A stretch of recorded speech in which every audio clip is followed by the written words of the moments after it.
Comenzar con ustedes y todos algo que vengo hablándoles hace ya varias semanas en la escuela bíblica, y es sobre Primera de Samuel. Quiero que me acompañen a Primera de Samuel capítulo 16. Ahí nos vamos a estacionar el día de hoy, en Primera de Samuel capítulo 16.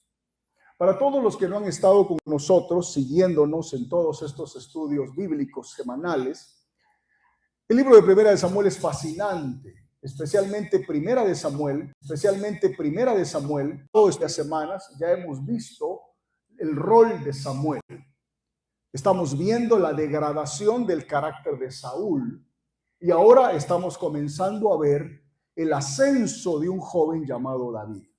Samuel es el sacerdote de Israel, es el hombre al que Dios lo pone como sucesor de Elí. Pero con el paso del tiempo Israel pide rey y el rey termina siendo Saúl. Saúl comienza bien y luego Saúl tiene un gravísimo problema: la desobediencia, el orgullo, la autosuficiencia hace que caiga en desgracia delante de los ojos de Dios.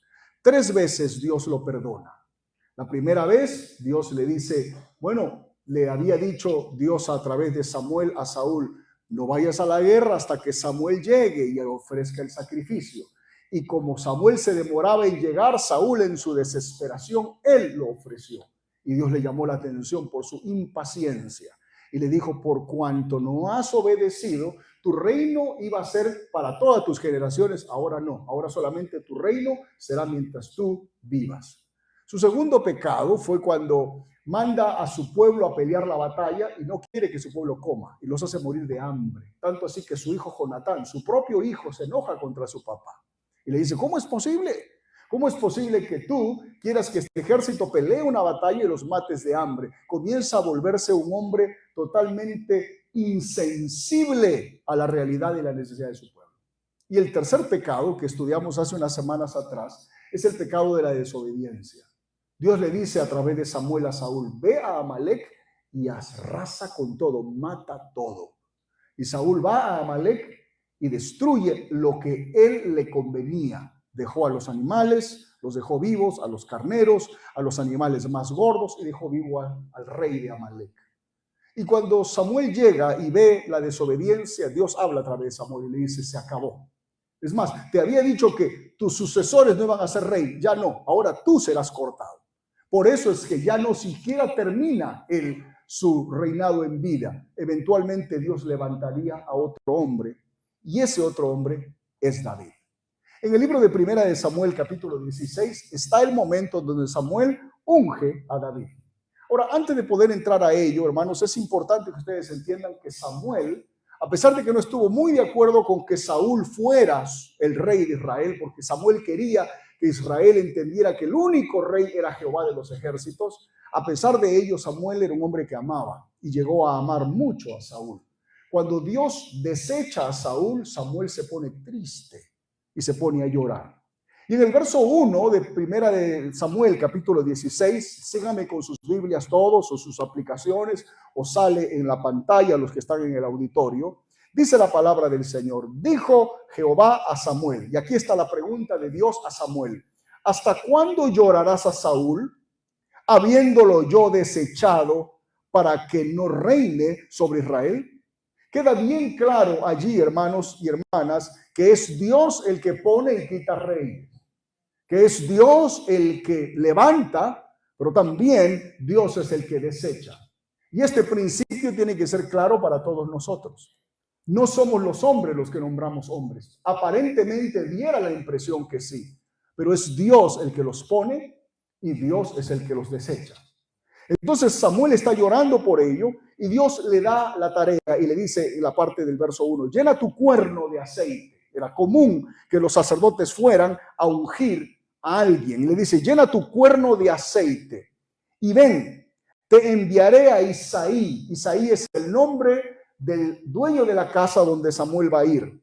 Y le dice, te enviaré a Isaí de Belén, porque de sus hijos me he provisto de rey. Y hermanos, una de las cosas interesantes es que la palabra Belén significa casa de pan. Y entre todas las ciudades de Israel, Belén era lo más insignificante que había. Era un pueblito insignificante. Yo he estado hace unos años atrás visitando México y aquí hay varios de un pueblito llamado Sosea. Cuando yo a veces viajo a México y en la capital pregunto, ¿conocen Sosea? Es insignificante. Conocen Hidalgo. Algunos conocen hasta Ixmiquilpan. Pero ya cuando les digo Sosea, muchos de los mexicanos que yo conozco en la capital, es insignificante. Es un pueblo que existe, pero es un pueblo pequeño. Tiene que ser alguien de allí para conocerlo. Que yo recuerde, nunca ha salido un presidente de Sosea. Que yo recuerde, nunca ha salido, digamos así, un futbolista que ganó la Copa Mundial. De esa misma categoría era Belén. Era un pueblo que existía, pero era muy insignificante, pequeñito. Y no era insignificante porque era menos, sino porque era chiquito, era pequeño. Nada grande había salido, nada conocido había salido de Belén. Pero Dios se place en encontrar a su sucesor, al sucesor de Saúl, en Belén. Y hermanos, eso quiere decir que Dios muchas veces toma lo más pequeño para avergonzar a lo más grande. Es Belén importante porque de Belén va a venir eventualmente nuestro Señor Jesucristo. ¿Dónde nace Jesús? En Belén. Y miren conmigo el libro de Miqueas, capítulo 5, versículo 2. Miren lo que dice el profeta Miqueas con relación a este pueblo llamado Belén. Miqueas capítulo 5, versículo 2. Miren lo que dice la Biblia cuando están profetizando acerca de la venida del Mesías, de Jesús. La Biblia dice, pero tú, Belén, Efrata. ¿Qué dice? Ahí lo tienen en la pantalla o en sus Biblias. ¿Qué dice? Pequeña para estar entre las familias de Judá. ¿Cómo era Belén? Era pequeña. Tanto así que el mismo escritor, Miqueas el profeta, dice, ni siquiera deberías estar entre las familias de Judá. Eres pequeña. ¿Pero qué dice? De ti me saldrá el que será Señor en Israel. ¿De quién está hablando? De Jesucristo. Y sus salidas son desde el principio, desde los días de la eternidad. Está hablando de la divinidad de Jesús. De ti me saldrá un Señor que siempre ha existido. Hermanos y hermanas, esto es importante porque Dios elige lo que el mundo desecha, lo que el mundo llama pequeño, Dios lo elige para cosas grandes. En el versículo 2, volviendo a la primera de Samuel capítulo 16, viene la respuesta de Samuel y dijo Samuel, ¿cómo iré? Ahora, no está diciendo Samuel que tiene miedo de ir, sino que él sabe que Saúl lo puede matar. Donde Saúl se entere que Samuel está yendo a nombrar a un sucesor, Saúl lo puede matar. Entonces, ¿cómo iré? No lo dice. Si Saúl lo supiera, me mataría. Jehová respondió, toma contigo una becerra de la vacada y di, a ofrecer sacrificio a Jehová he venido. Ese iba a ser de alguna manera la excusa, que estaba yendo Samuel a la casa de Isaí, como todo pastor hace, para visitarlo y para ofrecer un sacrificio a Dios, como para tener un tiempo de adoración a Dios con la familia de Isaí. Esa iba a ser la excusa. Verso 3, y llama a Isaí, le dice al sacrificio, Isaí es el papá de la casa, y yo te enseñaré lo que has de hacer. Y me ungirás, que dice, al que yo te dijere. ¿Quién es el que lo elige? Dios. No es, hermanos y hermanas, Samuel el que lo elige, es Dios el que lo elige. De tal manera que yo les puedo decir en esta tarde que antes que Samuel emprendiera viaje a la casa de Isaí, Dios ya había elegido a David, ya estaba elegido. Verso 4, hizo pues Samuel como le dijo Jehová. Ese es el principio de la obediencia. Y luego que él llegó a Belén, los ancianos de la ciudad salieron a recibirle con miedo y dijeron, ¿es pacífica tu venida? ¿Y por qué? Porque cada vez que llegaba el profeta, hermanos, un profeta usualmente llegaba a traer palabra de juicio.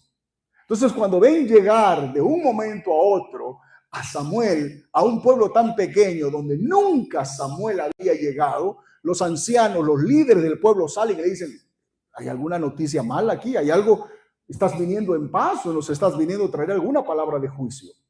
Están asustados. Y en el versículo 5 viene la respuesta de Samuel. Él respondió, sí, sí vengo en paz. Y le dice, vengo a ofrecer, ¿qué dice? Sacrificio a Jehová. Y les dice, santificaos, o sea, límpiense y vengan conmigo al sacrificio. Y santificando él a Isaí y a sus hijos, los llamó al sacrificio.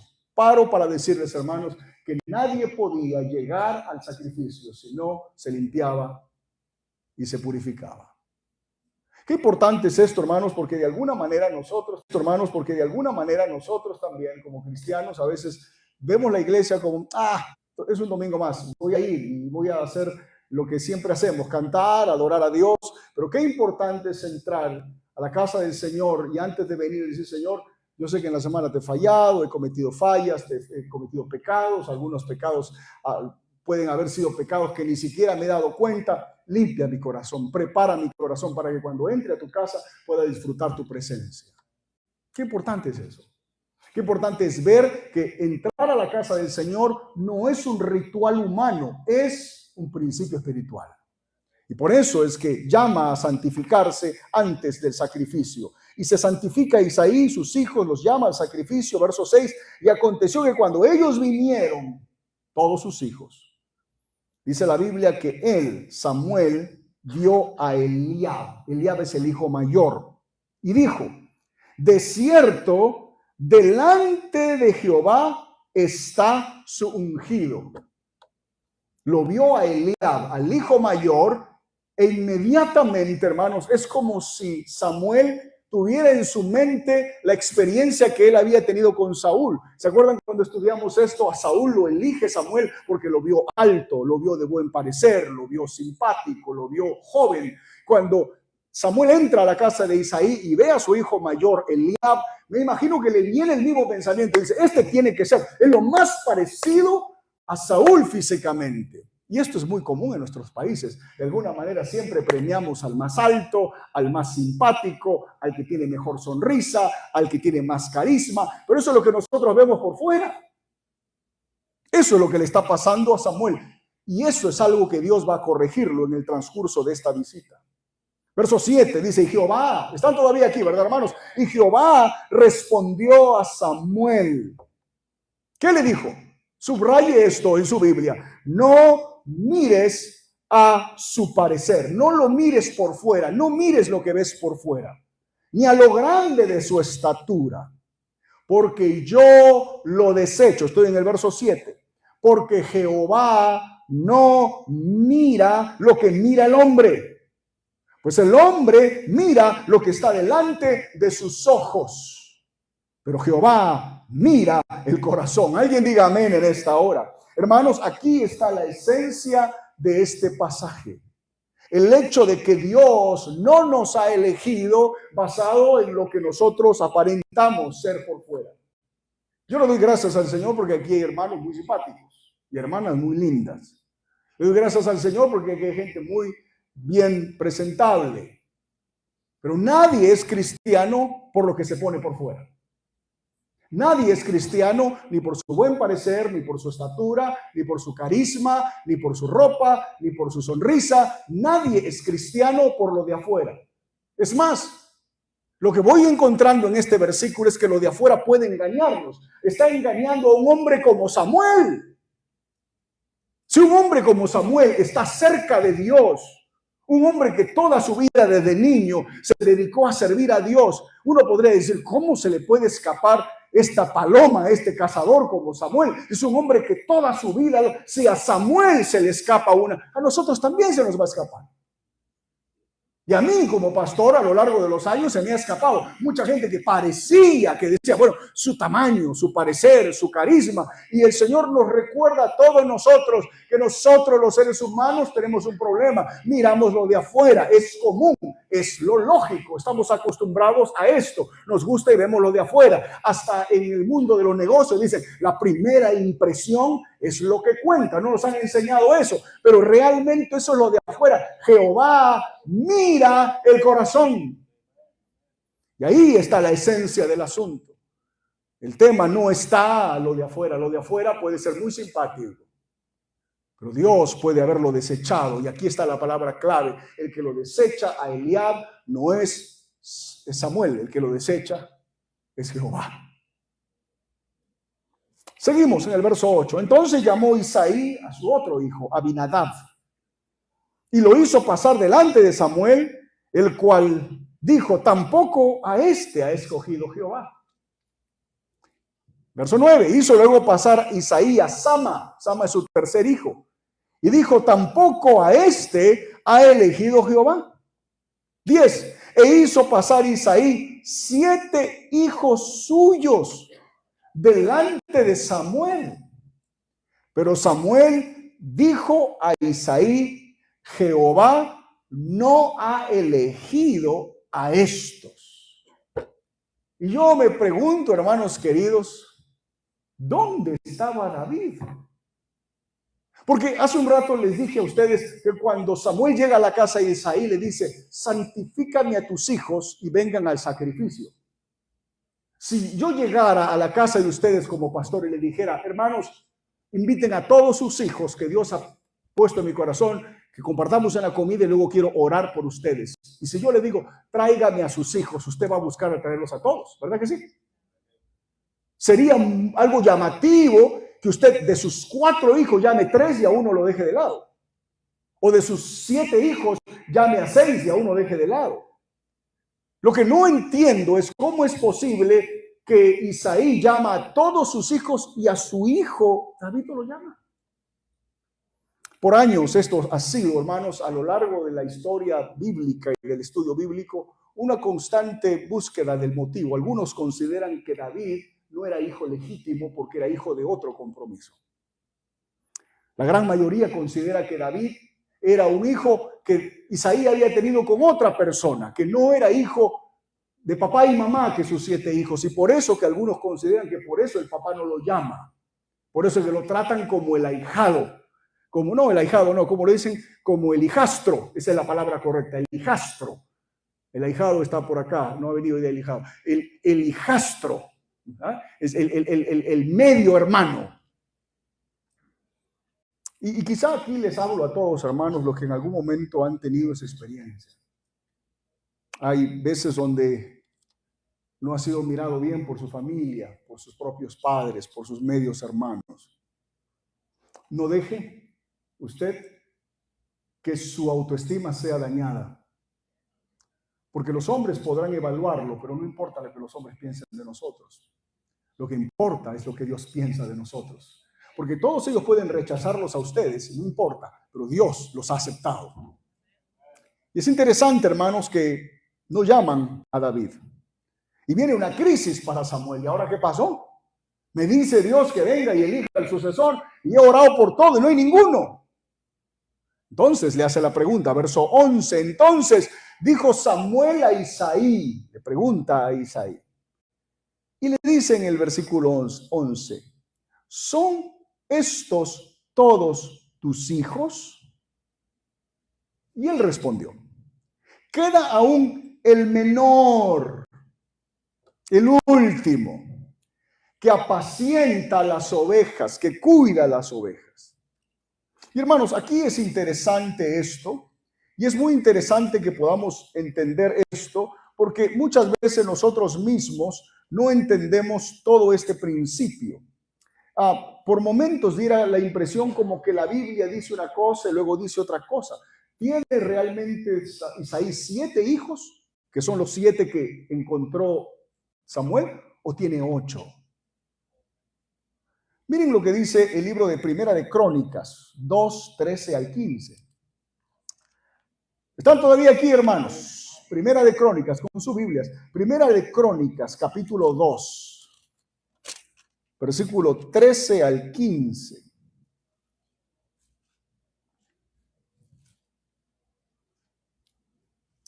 Dice la Biblia, Primera de Crónicas 2, 13 al 15. E Isaí engendró a Eliab, su primogénito. El segundo, Abinadab. Sama o Simea, el tercero. El cuarto, Natanael. Ya estás presente, Nata. El quinto, Radai. El sexto, Osem. El séptimo, David. Es interesante porque aquí en los Abigail fueron hermanas, etcétera, etcétera. Pero miren, hermanos, lo que dice Primera de Samuel, capítulo 17 ahora. Versículo 12. Por eso siempre digo que hay que estudiar la palabra de Dios. Primera de Samuel 17, 12 dice, y David era hijo de aquel hombre efrateo de Belén de Judá, cuyo nombre era, ¿cuál era el nombre de él? Isaí, el cual tenía ¿cuánto? Ahí está la respuesta. Tenía 8 hijos. Y en el tiempo de Saúl, este hombre era viejo y de gran edad entre los hombres. Ya era un anciano, Isaí. Entonces, realmente, David es el 8º hijo. Algunos creen que cuando se escribe el libro de Crónicas, después de un tiempo, uno de los hijos de Isaí muere y por eso que no es contado entre la lista de los que está vivo. Pero en realidad, Isaí tuvo 8 hijos, 7 que él invitó y el 8º David, que fue invitado a lo último. Volviendo entonces a Primera de Samuel, capítulo 16, versículo 11, Samuel le dice a Isaí, son todos estos menores, a cuidar las ovejas a David. Y dijo Samuel a Isaí, ¿qué le dice? Envía por él. Entonces estoy en Primera de Samuel, capítulo 16, versículo 11, y dice, envía por él, ve a buscarlo, porque no nos sentaremos a la mesa hasta que él venga aquí. No vamos a cenar, no vamos a comer, no vamos a hacer ninguna ceremonia, no vamos a hacer nada hasta que todos tus hijos estén presentes. Paro, hermanos, para decirles, todos los que tenemos hijos, todos son importantes en nuestra familia.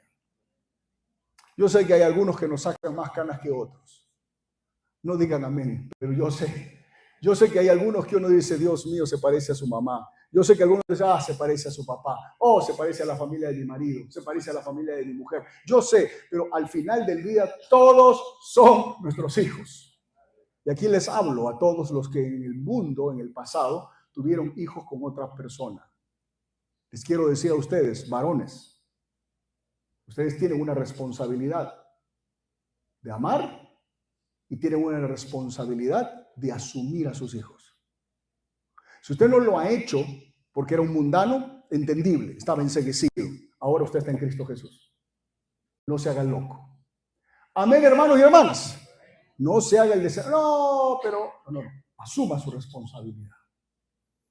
Isaí es un ejemplo claro de asumir su responsabilidad, a pesar de que en los ojos de la familia lo deja de lado.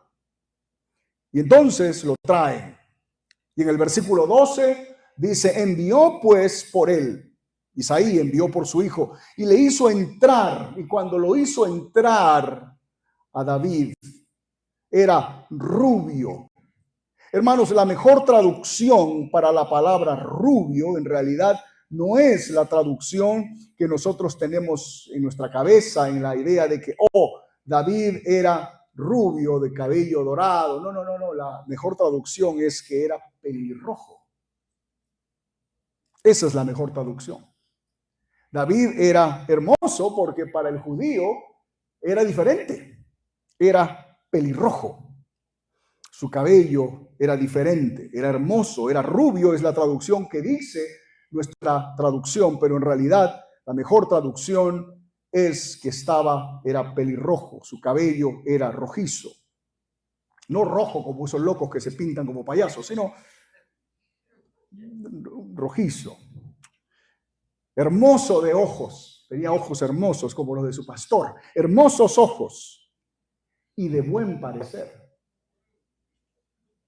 Ahora, es interesante, hermanos, que ahora Dios es el que está diciendo eso de David.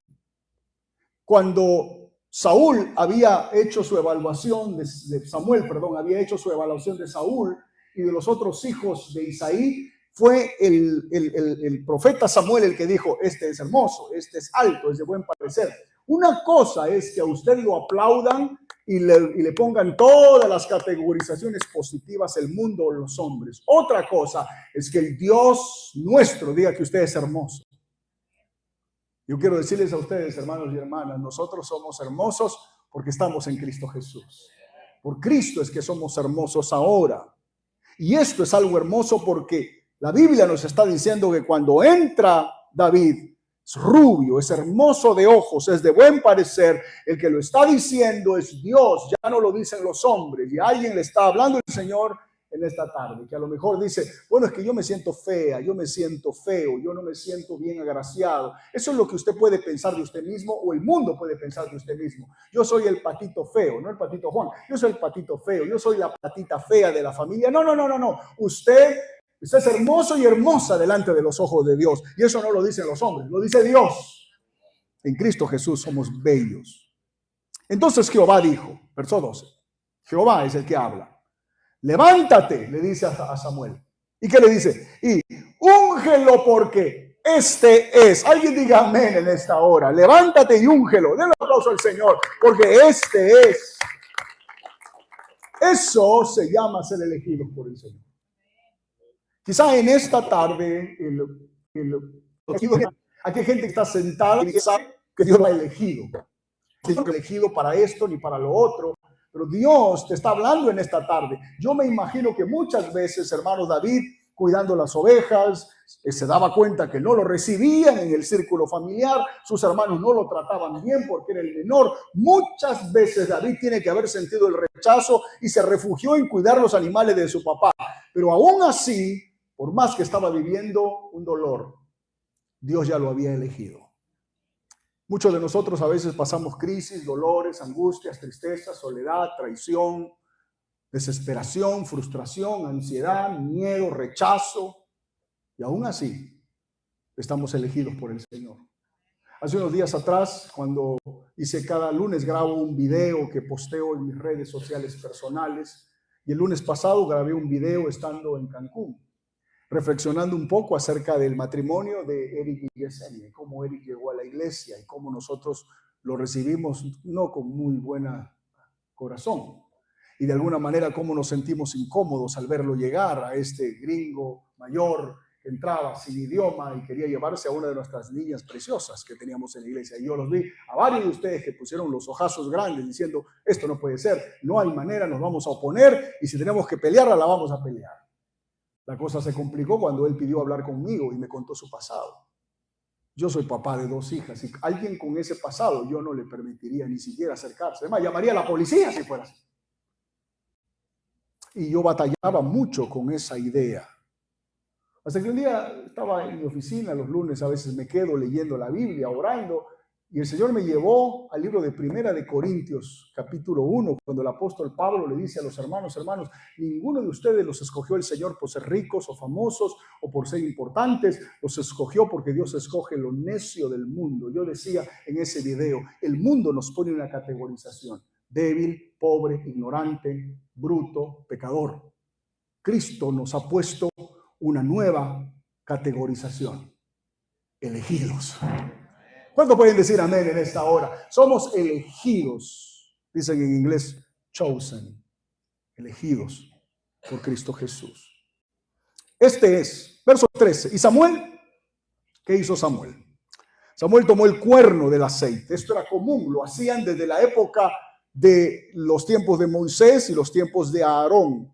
Samuel tomó el cuerno del aceite y lo ungió en medio de sus hermanos que se burlaban, sus hermanos que lo buleaban, sus hermanos que no lo consideraban, sus hermanos que lo rechazaban, sus hermanos que no le daban importancia, sus hermanos que le decían, tú cállate, vete a cuidar las ovejas, tú sirves para ser el mandadero, en medio de sus hermanos. Y quizá aquí hay una lección para nosotros. El día viernes estábamos estudiando el Salmo 23, el mismo David escribe, aderezas mesa, preparas una mesa delante de mí en presencia de mis angustiadores. Hermanos, tarde o temprano, todos los que se burlan de nosotros, todos los que se mofan, todos los que han buscado la manera de burlarse de nosotros, Dios va a preparar una mesa para bendecirnos delante de ellos.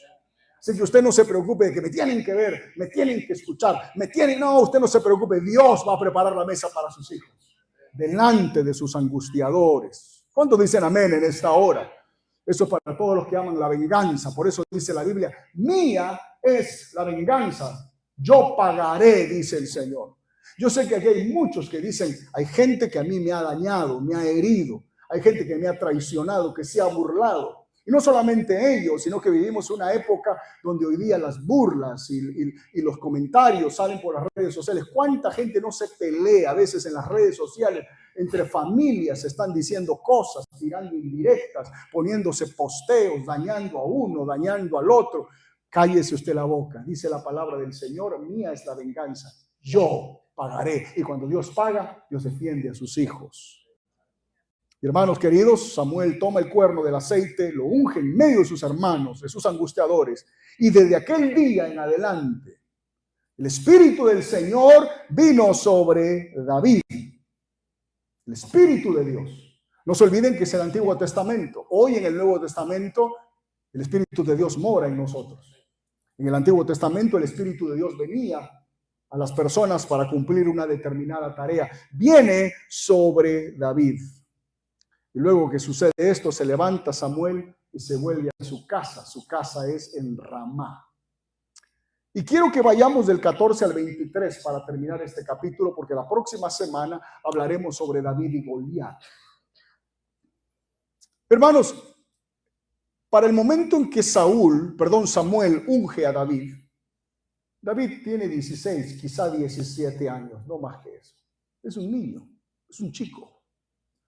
Pónganse por unos segundos en los zapatos de este joven llamado David. No tiene la menor idea de lo que está pasando.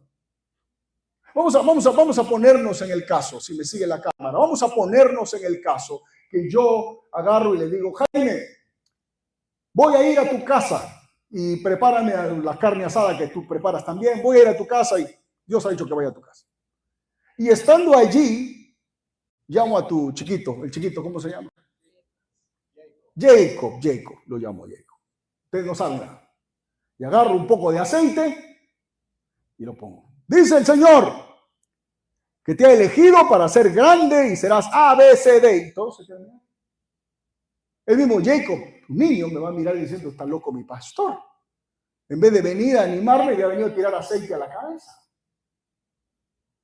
Nadie está entendiendo nada. David no está entendiendo lo que está sucediendo acá. No tiene la menor idea. ¿Por qué? Porque, hermanos queridos, muchas veces Dios nos separa para algo, pero el cumplimiento de lo que Dios va a hacer toma tiempo. Cuando Dios nos llama para algo, no es de un día para otro, no es que, ya Dios me dijo que esto voy a hacer, inmediatamente va a suceder, toma tiempo. Va a pasar varios años.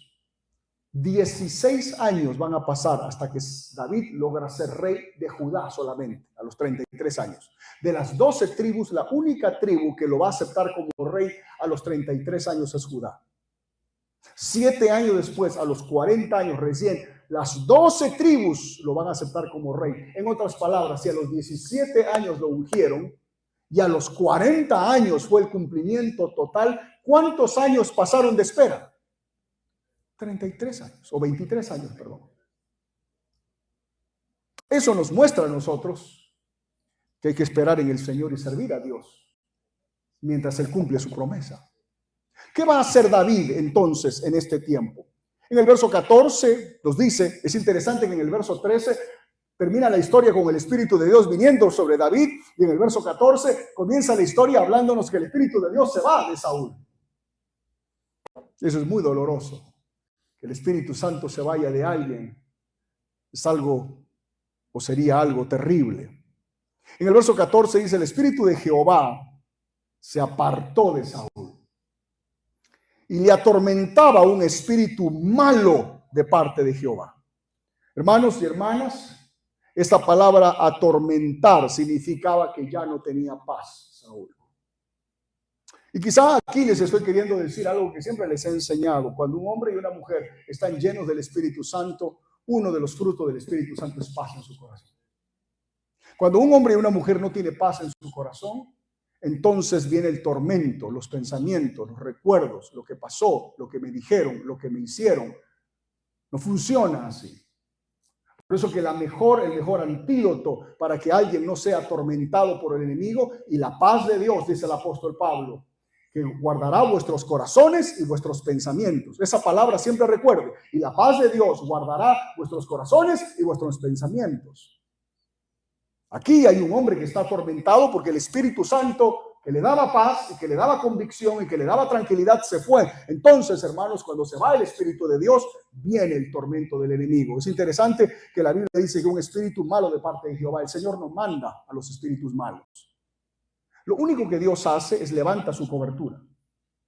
Nosotros estamos en Cristo Jesús, y mientras estamos en Cristo Jesús y le servimos, Él nos cubre. Podemos decir amén a ello. Nos tiene cubiertos. Nos tiene cubiertos. Mientras buscamos a Dios, mientras leemos su palabra, mientras oramos, mientras le alabamos, mientras le servimos, mientras buscamos ser responsables, no perfectos, porque nadie lo es.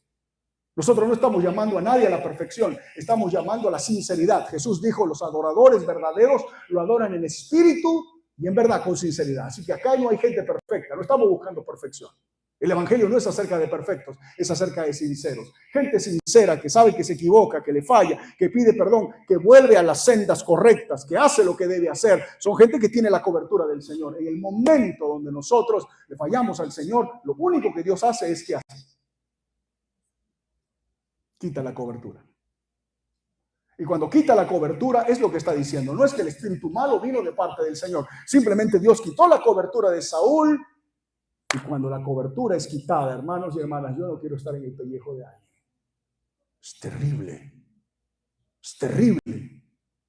Es como que, de alguna manera, hermanos, haya un niño y haya un león. Y el león no puede tocarlo porque hay una jaula que está cuidando al niño. En el momento que la jaula es quitada del niño, ¿qué cree que va a hacer el león al niño? ¿Se lo va a destruir? Muchos de nosotros estamos firmes sirviendo al Señor porque la mano del Señor está sobre nosotros. El día en que nosotros dejamos de servir al Señor, de creer en Él y dejamos el pecado, listen lo que les estoy diciendo, donde dejamos el pecado entrar a nuestra vida, va a entrar el diablo a destruir todo lo que hay. Lo va a dañar todo. Esto no es un juego.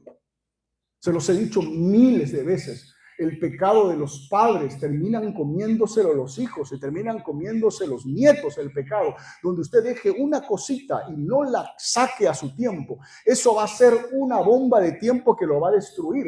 Un poquito de miel va a terminar destruyendo. Podrá parecer dulce, podrá parecer, nadie se va a dar cuenta, nadie lo va a saber. Tarde o temprano el pecado nos va a destruir, nos va a dañar a sus hijos. La cobertura es quitada. Dice la palabra del Señor que buscaron ayudar a Saúl y la manera como lo hicieron, dice verso 15, voy corriendo, los criados de Saúl le dijeron, he aquí ahora un espíritu malo de parte de Jehová te atormenta. En otras palabras, Dios ha quitado su cobertura y está siendo atormentado. Diga pues, verso 16, nuestro Señor a tus siervos que están delante de ti, que busquen a alguno que sepa tocar el arpa, para que cuando esté sobre ti el espíritu malo de parte de Dios, esa persona toque con su mano y tengas alivio. Ahí está la clave. La música trae gozo y trae alegría. Y Saúl, verso 17, respondió a sus criados, buscadme pues ahora a alguno que toque bien y traédmelo. ¿Se dan cuenta cómo Dios va ordenando todo? Saúl no tiene la menor idea que a David ya lo eligieron para ser rey. David no tiene la menor idea de lo que eso significa, pero Dios sí lo sabe. Y todo Dios lo está trabajando. Es como que aquí está Saúl, aquí está David, aquí está Samuel. Ellos son los actores de esta novela. Y muchos de los que están haciendo, ellos mismos no lo entienden, pero el que está manejando todo es Dios, porque es el Señor de la historia. Y muchos de los que están aquí quizás están así, no sé, ¿por qué será esto? ¿Por qué será lo otro? No se olvide que detrás de todo hay un Dios que todo lo está haciendo. Y hermanos y hermanas, traen el verso 18. Entonces uno de los criados respondió diciendo, he aquí yo he visto a un hijo de Isaí de Belén. Y aquí están las cualidades. Por eso siempre digo, hermanos, quizá uno lo ven insignificante, pero hay gente que nos está mirando. Y miren la manera como lo identifican a David, a pesar de que es joven. Sabe tocar, o sea, era un muy buen músico. ¿Qué más? Es que es valiente, ¿ok?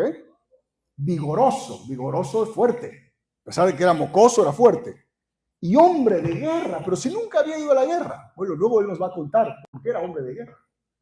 Porque él se enfrentaba a los leones y a las fieras que querían comerse a las ovejas que él tenía que cuidar, ovejas de su papá. Prudente en sus palabras a los 17 años. No era un bocón o una bocona que estaba hablando a los 17 años tontería y media. Prudente a los 17 años. Y hermoso. Pero sobre todas las cosas, ¿qué dice? Jehová. ¿Cuántos dicen amén a ello? Esa es la clave más importante, que el Señor está con nosotros. Porque si Dios es por nosotros, ¿quién contra nosotros? Verso 19. Y Saúl envió mensajeros a Isaí, diciendo, envíame a David tu hijo, el que está con las ovejas. Ya sabían que David era el ovejero, que David era el que con su arpa le cantaba a las ovejas. Debe ser una cosa tan interesante, porque como era jovencito y no había que el teléfono, que las redes sociales, David tomaba su arpa y a sus ovejitas, me imagino que les cantaba. Yo me imagino que ponía su música y le alababa al Señor y le alababa y le cantaba. Y yo me imagino que sus ovejitas, pues, Esa fue su primera congregación. Por eso que hay un versículo en la Biblia que a mí me motiva mucho, que dice que no debemos menospreciar los comienzos pequeños. Dice en inglés, do not despise small beginnings.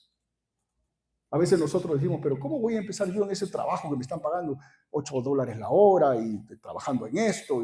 ¿Y cómo voy a estar yo si a mí yo que lo que quiero es predicar, lo que quiero es, y me están mandando a cuidar la puerta, pasar los utensilios? ¿Cómo es posible? Yo quiero ser el gerente de la empresa y me están poniendo a ser el que tira el cemento en la puerta. Yo quiero ser el jefe y me terminan poniendo a ser el mandadero. Hermanos, no despreciamos los comienzos pequeños.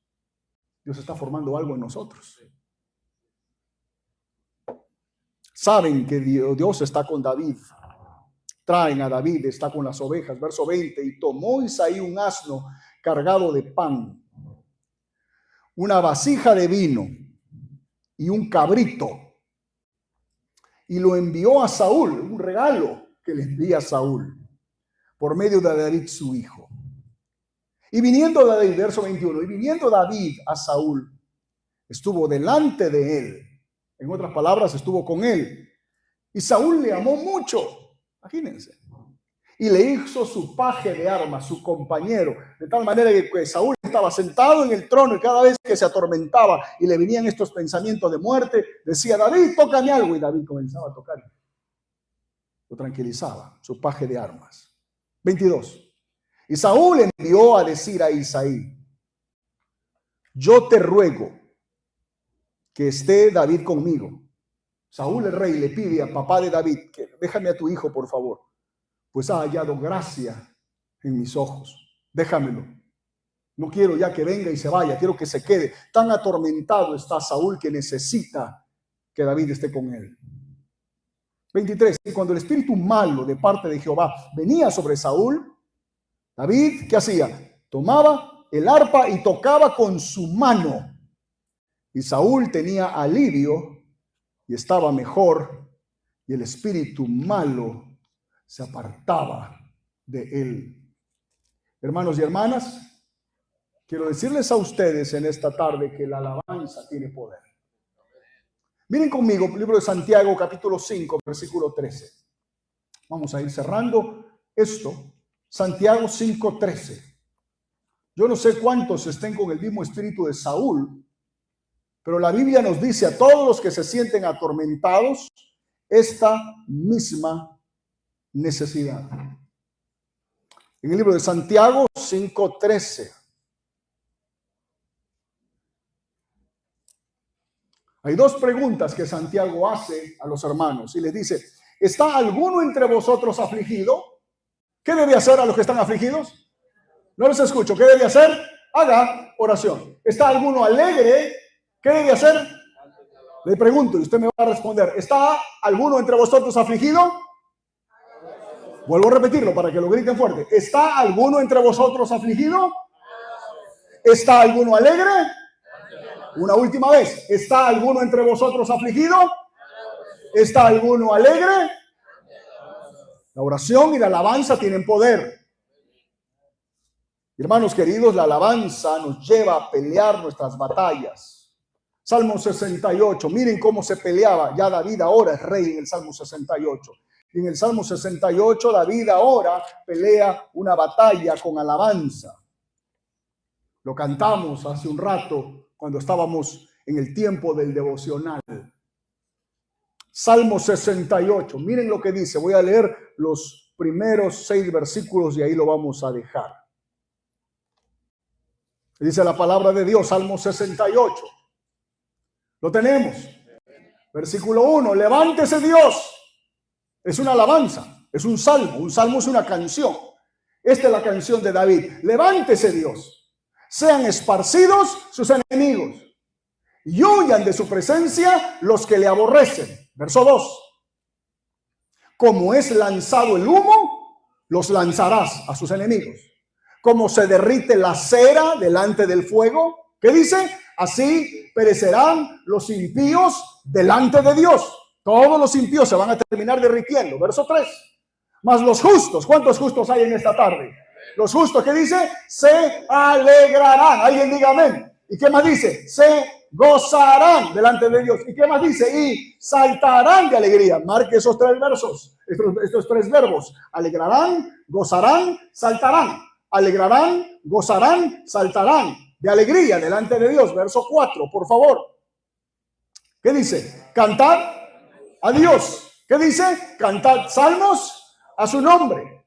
Exaltad, ¿a quién? Al que cabalga sobre los cielos. O sea, Jehová, ¿qué dice? Es su nombre. ¿Qué dice? Alegraos delante de él. Verso 5. ¿Qué dice el verso 5? Padre de huérfanos. ¿Cuántos saben que nuestro Dios es padre de huérfanos? Y defensor de viudas. ¿Cuántos saben que él es defensor de viudas? Es Dios en su santa morada. Y verso 6, con eso termino. Dios hace habitar en familia a los desamparados. Saca a los cautivos. ¿A qué los saca? A la prosperidad. Mas los rebeldes habitarán en tierra seca. Así se pelean las batallas. Si usted está sintiendo en esta semana que se están levantando contra usted sus enemigos y se han apilado sus adversarios, declare este salmo. Levántate Dios, levántate a mi favor y sean todos tus enemigos. Ya no son míos, son tuyos. ¿Por qué? Porque tú eres mi Padre. Sean tus enemigos, Señor, esparcidos. Como el humo desaparece, así van a terminar mis enemigos, sea quien sea. Como se derrite la cera, así van a terminar en la nada. ¿Por qué? Porque Dios pelea la batalla de sus hijos. Con alabanza ganamos y peleamos la victoria. Vamos ahora. Padre, te doy gracias en esta hora, Señor. Bendigo tu nombre en esta hora. Y te doy gracias, Señor, por este tiempo que estamos aquí en Amistad Cristiana hoy día. Esto que acabamos de estudiar nos muestra a nosotros que la alabanza tiene poder. Pero también nos muestra a nosotros que el rechazo del mundo, lo que el mundo dice de nosotros, termina siendo la plataforma de nuestra bendición. Cuando más el mundo rechaza al cristiano, cuando más el mundano rechaza, más lo eleva. Cuando más se burlen del cristiano, más bendecido va a estar. Cuando más lo pongan de lado y lo dejen en el olvido, Dios más lo va a prosperar. Así que, Señor, en esta hora te doy gracias porque tú has peleado la batalla por nosotros. Y el mundo podrá rechazarnos todo lo que quiera, pero en Cristo somos más que vencedores. Levante su mano, quiero orar por usted. Señor, oro por todos los que están aquí. Somos la generación de David, Señor. Y somos gente aquí que el mundo a veces ha rechazado, ya sea por nacionalidad, ya sea por documentación, ya sea por estrato social, por estrato académico, por estrato económico, Señor, a veces porque somos inmigrantes, lo que sea, Señor, pero delante de los ojos de Dios somos nosotros aceptados, elegidos. Así que, Señor, bendigo cada uno de los que están aquí. Bendigo sus familias, bendigo sus vidas, bendigo su presente y bendigo su futuro. El pasado no podemos bendecirlo porque está muerto, está enterrado. Pero el presente y el futuro está en Cristo Jesús. Y ahora oro, Señor, por todos los que nos están mirando en esta hora. Si hay alguien, Señor, en esta hora que nos está mirando a través de las redes sociales, te pido que los bendigas de una manera especial. Que la gracia de Dios los acompañe. Que la paz de Dios esté con ellos. Y que la victoria de Cristo Jesús los acompañe hoy, mañana y siempre. En medio de las pruebas te alabaremos, Señor, y te glorificaremos. Y toda la iglesia dice, amén. Denle un fuerte aplauso al Señor. Dios los bendiga. Bendiciones.